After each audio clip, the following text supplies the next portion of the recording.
Frères et sœurs, ici le rabbin Shapira avec un message urgent pour tous ceux qui observent les événements qui ont lieu en ce moment en Israël et dans tout le Moyen-Orient.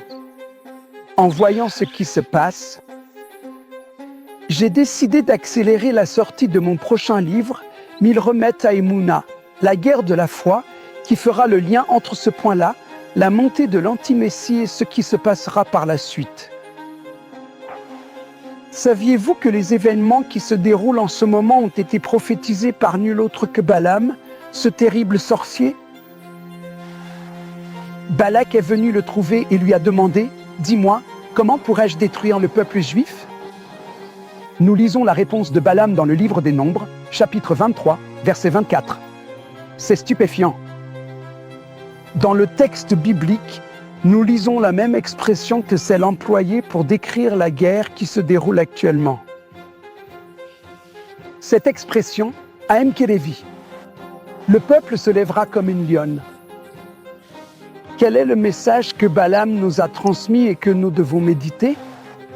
Il dit à Balak, tu ne pourras pas les détruire, quoi que tu fasses. Il a dit que dans les derniers jours, le peuple d'Israël sera comme Lévia. Lévia signifie lion, c'est le féminin de lion. Ensuite, il dit qu'en plus, le lion lui-même va se lever. Vous voyez, la prophétie est très importante. Faites attention à 3 choses qui se passent dans Nombre 23, verset 24. Premièrement, il dit que la lionne va se lever. Israël en ce moment est la lionne qui se lève et qui rugit, mais si vous faites attention, l'Écriture nous dit qu'il y a aussi un autre lion. Il s'appelle en hébreu Ari, du mot hébreu Arié. Ce lion est le lion de Juda. Et c'est ce lion qui, en fin de compte, défendra Israël. Nous avons une lionne qui représente le peuple juif et nous avons un lion qui, selon la littérature rabbinique, représente le Messie d'Israël. La lionne réveillera le lion. Le rugissement de la lionne finira par réveiller le lion pour qu'il vienne défendre la lionne. Israël est aussi appelé le lionceau. Il est comme un petit lion qui rugit pour que le lion vienne le défendre. Et qui est le lion? Il est intéressant de remarquer que le lion porte 2 noms, Messie fils de Joseph et Messie fils de David.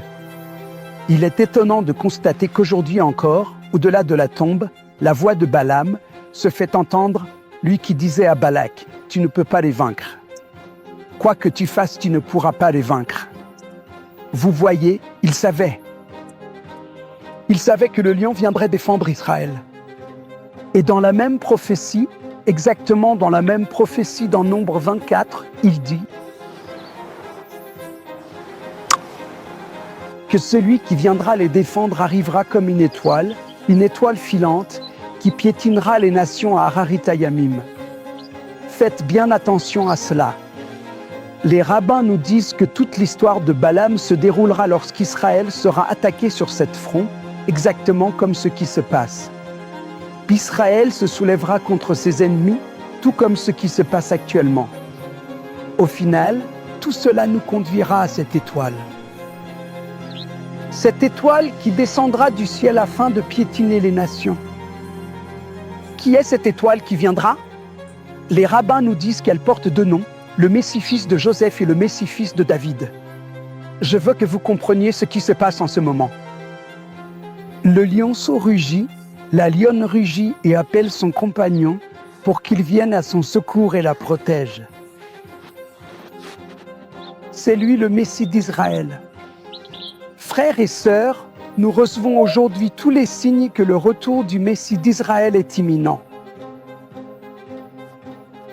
Préparez-vous et qu'aucune voix et qu'aucune nation ne vienne étouffer la voix puissante de la lionne qui du fond de sa profonde détresse rugit en appelant le lion, son compagnon bien-aimé, son époux, son mari, le Messie, afin qu'il vienne et rachète Israël.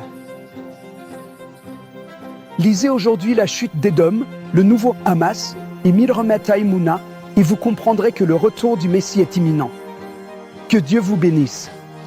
Shalom à tous.